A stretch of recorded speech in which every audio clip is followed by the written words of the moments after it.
Hello guys, business വാർത്തയിലേക്ക് സ്വാഗതം. ഇന്ന് നമ്മൾ മോളൂസിൻ്റെയോടൊപ്പം വീണ്ടും ബിസിനസ് വാർത്ത വായിക്കുകയാണ്. ഫെഡറൽ ബാങ്കിൽ വീണ്ടും നിക്ഷേപം നടത്തി രേഖ ജുൻജുൻവാല.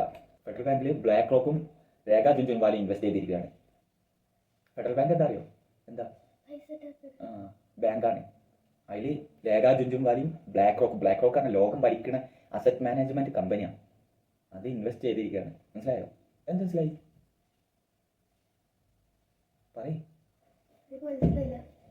ഇൻവെസ്റ്റ് ചെയ്ത് എന്താ ഇൻവെസ്റ്റ്മെന്റ് എന്താ അറിയോ? പൈസ കൊണ്ടായിട്ട് മെയിനാണ് ഇൻവെസ്റ്റ്മെന്റ് പറയാം. അത് ആരാ ഇട്ടത് അറിയോ? ഒന്ന് ബ്ലാക്ക് റോക്ക് ആരാ അറിയോ? ലോകം ഭരിക്കുന്ന അവരുടെ കയ്യിലാണ് ലോകം. ആര്? അവരാരാണ്? Asset management. അതായത് അവർ അത്ര പൈസ ഉണ്ടോ അവരുടെ കയ്യിൽ? അവരാരെ ഏലാണ് ഇട്ടത് അറിയോ? ഏലിട്ടത് ഫെഡറൽ ബാങ്കിൽ രേഖ ജുൻജുൻവാല ഇട്ടേക്കാണ്. രേഖ ജുൻജുൻവാലാണ് ജുൻജുൻവാലയുടെ ഭാര്യയാണ്. ജുൻജുൻവാല അറിയോ? ഫേമസ് ഇൻവെസ്റ്റർ ആയിരുന്നു ഇന്ത്യയിലെ. പോകുന്നതിന് മുമ്പ് നമ്മൾ ഈ പൈസ ഉണ്ടാക്കുന്നതിനെ കുറിച്ച് പഠിക്കണം. എന്നിട്ടൊക്കെ വ്യവസായ വളർച്ചയും കൂടിയിരിക്കുകയാണ് 4%. ഇന്ത്യയിൽ നല്ലൊരു മാറ്റം കണ്ടുകൊണ്ടിരിക്കുകയാണ്. വ്യവസായ വളർച്ച കൂടിയിരിക്കുന്നു.